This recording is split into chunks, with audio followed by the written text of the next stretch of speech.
right, so in addition to axes and milling and carpentry and furniture making, I'm passionate about sharpening stones. There's something about sharpening stones facilitating all of the other things that you do. A sharp tool being paramount. It really appeals to me. It really connects to me. And I have all kinds of stones here. I have diamond stones. I have, this is a Japanese water stone. I have Arkansas stones, also called Washita stones. I've got a strap that I made here out of a big block of hardwood.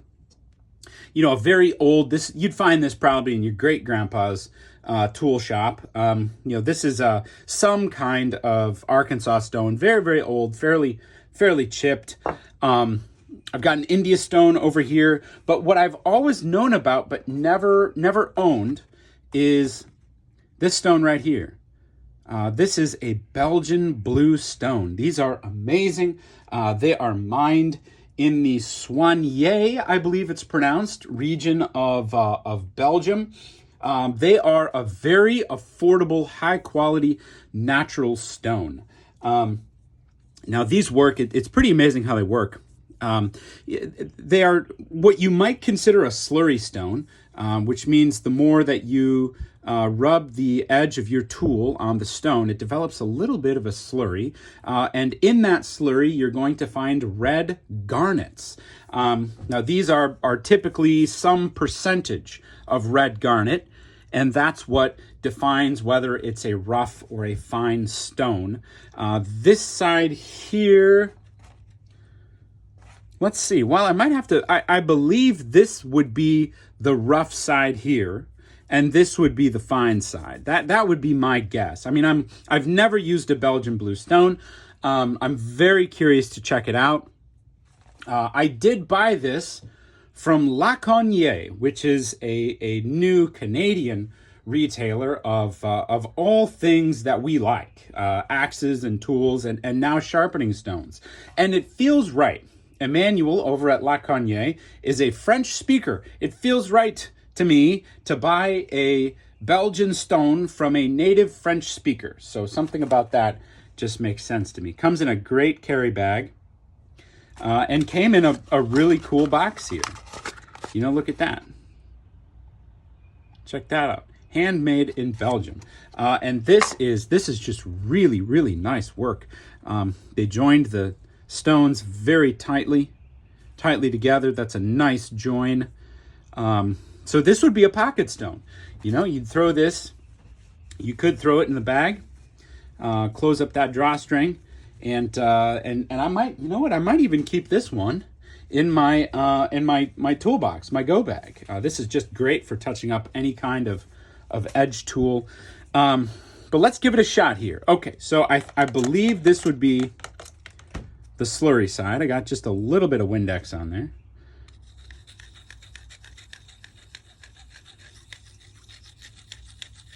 Got my cattleman's knife here. Yeah, look at that. There's a little slurry building up.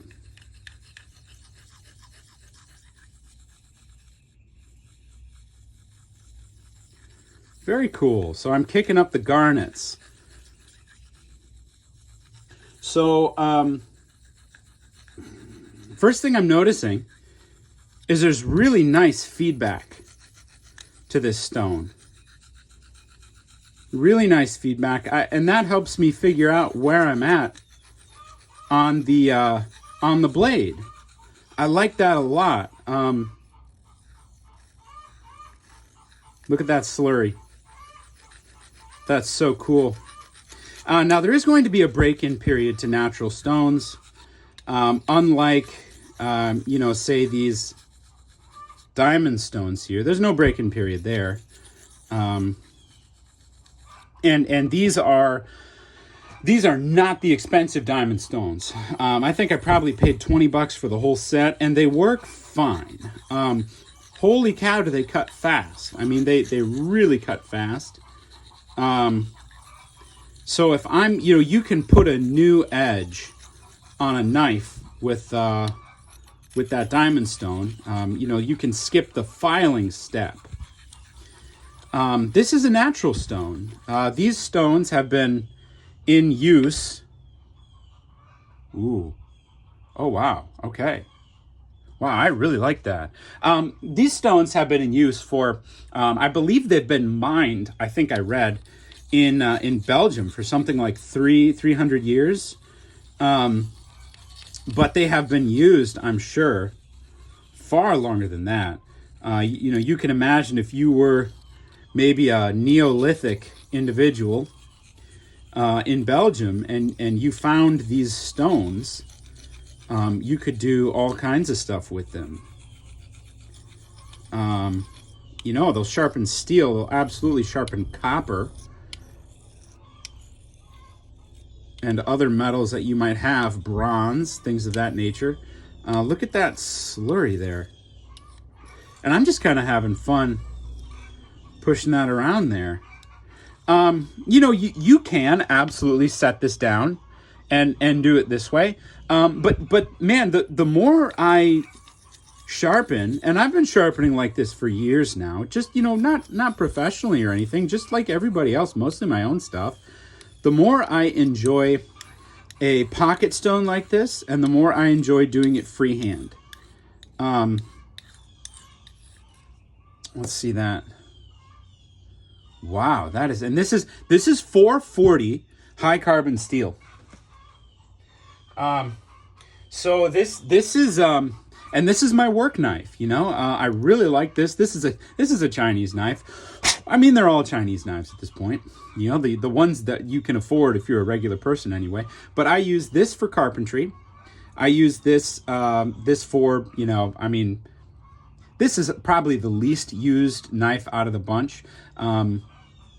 You know, I don't really have a specific use for that. If I reach for it first, I use it. But this is great for carpentry. It's great for carving.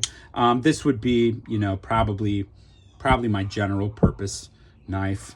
Knife edge. Let's switch over to the fine here, and I might give myself. I'm using some Windex here as a sharpening fluid, and I wonder if the other side is going to sharpen too. But this knife here, I mean, I really do like the Cattleman knives. I think there's a lot of advantages to owning them over a single bladed knife. Oh yeah, see, we're getting a really nice slurry there. Look at that. Just pay a little bit of extra attention to the tip.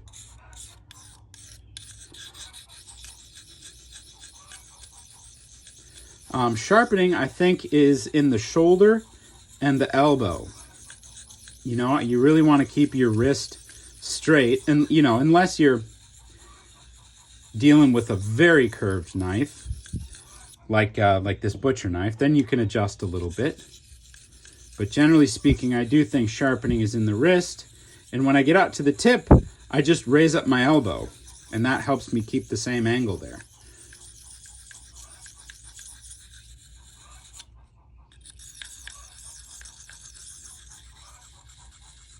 Really nice slurry building up. And this is definitely the fine side. You can see there's less of a slurry building up there. Wow, look at that. And, you know, I will say, too, a lot of people like these water stones. I don't like these water stones. I think there's far better out there for the money. Look at that. Can you see that? Look, in here, maybe you can't really see it because of the... Look at the dish there. I mean, that's an 1/8 of an inch dish. When you use these stones, there you go, they dish out so incredibly fast. The finer side, the 1000 grit, isn't as dished, but you know, you really need to own diamond stones if you're going to own these water stones. The maintenance is crazy on them, really crazy. There's virtually no maintenance on these Arkansas stones. Here's a soft Arkansas stone. I have owned this for years. Look at that. I have used this. I have hours and hours and hours on this. And there's no daylight there.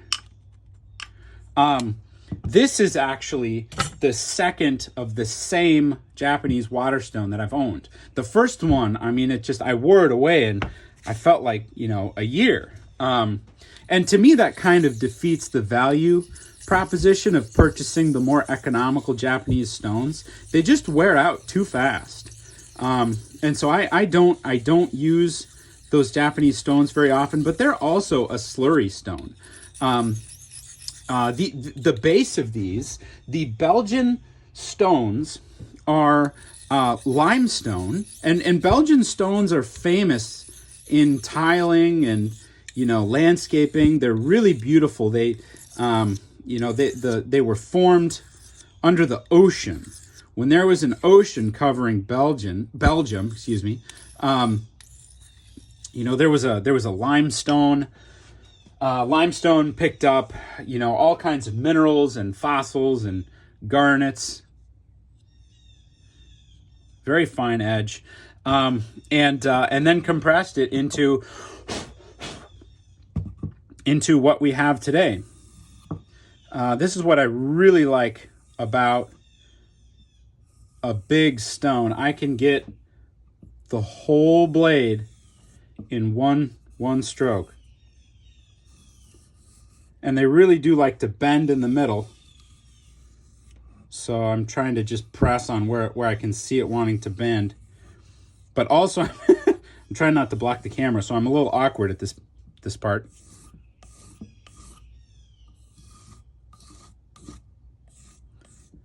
Just get the tip there. Okay, so let's see what kind of an edge we can get with just a few minutes. Wow. I mean, incredible. Just incredible. I tell you what, I really, really like this stone, you guys. I really, really like this stone. The feedback is wonderful. It is absolutely wonderful. I know exactly where my angle is based on the resistance that the stone gives me. These are so nice to use. I mean, wow. And as far as man-made stones go, or excuse me, natural stones go, they are as affordable as man-made. These are not cheap stones. Expect to pay $40 for one like this. But like I just showed, I mean, I can't remember the last time I sharpened this knife. It's shaving sharp now. And this is my carpentry knife here. So this, and I use this pretty hard. We'll go ahead, sharpen this guy up.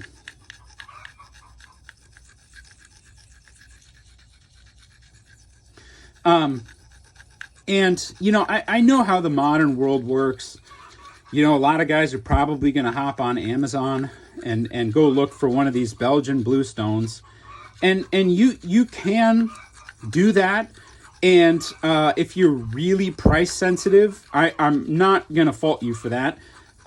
Throughout the majority of my adult life, I have had to scrap. I mean, I have really had to watch where every dollar went, and generally speaking, we never budgeted, because a budget requires having money. Our budget every month was spend as little money as humanly possible. And so if I needed to buy something, and granted, I'm sure we were better off than a lot of people. But it was, I really had to be cautious of where I spent my money. And so I would go, and if I needed something, I would buy the cheapest possible thing from the cheapest possible place. Now in my mid 30s, I am exiting that portion of my life through the grace of God. And, when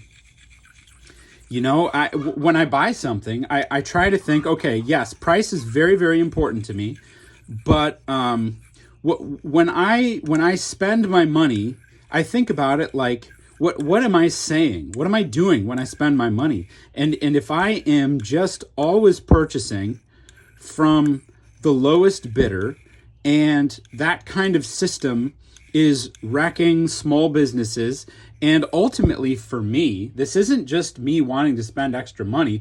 I have a little bit of life experience that tells me if I continue to spend money in that way, I am contributing to the products that I love and to the people who make the products that I love disappearing. I tell you what, this is not a product that somebody would buy if you're just looking for the cheapest thing. If you're looking for the cheapest thing that works, these diamond stones are it. I think I spent $4 a diamond stone, and I don't know how long they're gonna last. But they're fine and they do the job, but they're cheap. They came as a plate and I had to glue them onto blocking in order to even use them. And I don't enjoy using them, and I don't know who made them.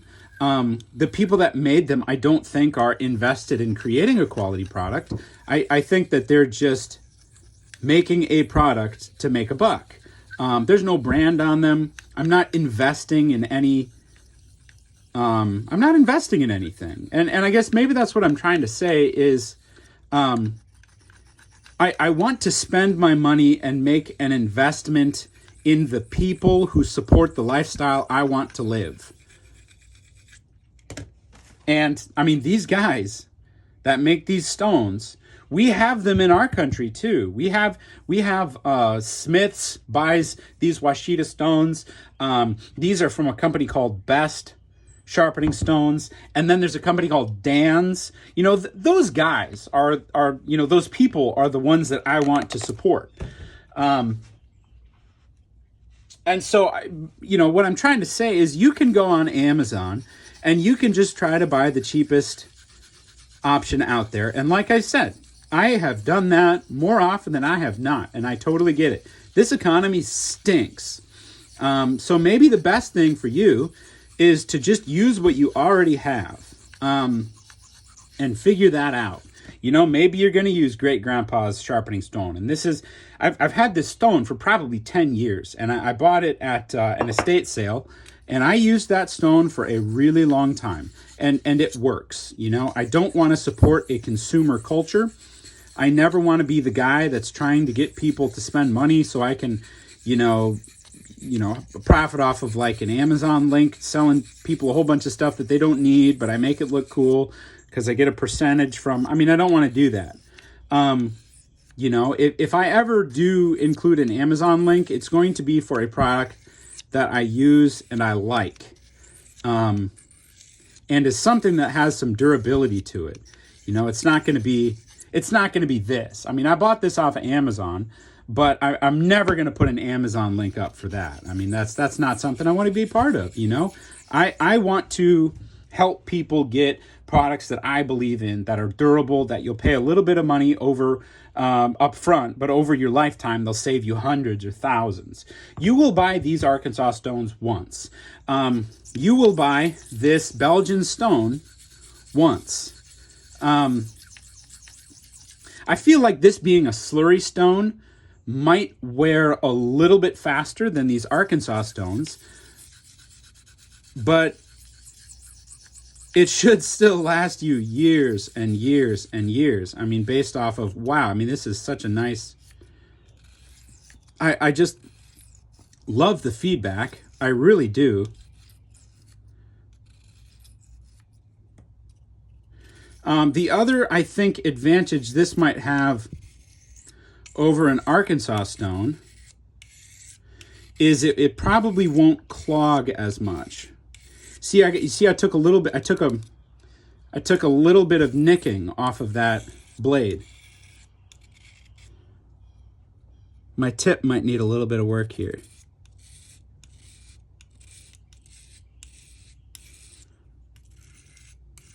And that's what I really like how I can just feel on this edge where the damage is. I can feel where I've still got a burr. like I said, the feedback is wonderful. Okay, so let's take this knife right off of the stone. I'm not even going to strop it, and let's see how sharp we got it here. Okay, so I would say that's sharp enough. But the thing is, the secret is, I don't care how fine a grit you use, if you don't take the burr off with a strop, with some kind of leather, maybe your belt, it's not going to cut well.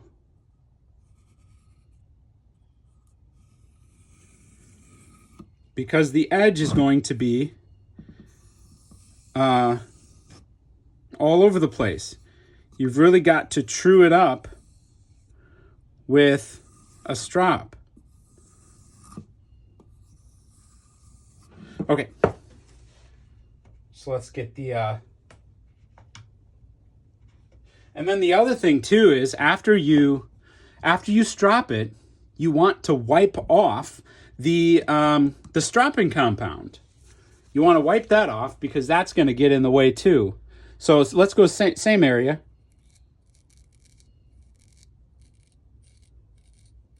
And I'm running out of hair. But I mean, that's just shaving sharp. This is an excellent stone. I'm going to give you all of the information here.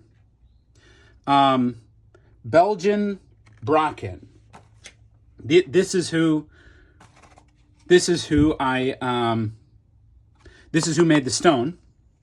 And then I want you to go to Cognee.com. Look at that note. I'm just covering up my name there. From Emmanuel at Cognee. He is in Quebec, I believe. He's in Quebec. So check out Cognee.com. And when you go to Cognee.com, you're going to say, what? It's in French. Just go up to the top right and switch the language over to English. They do ship to the US.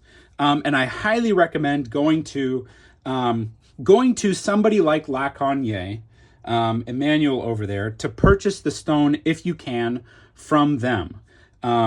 Do that. Support local. They support us. I went to Home Depot the other day.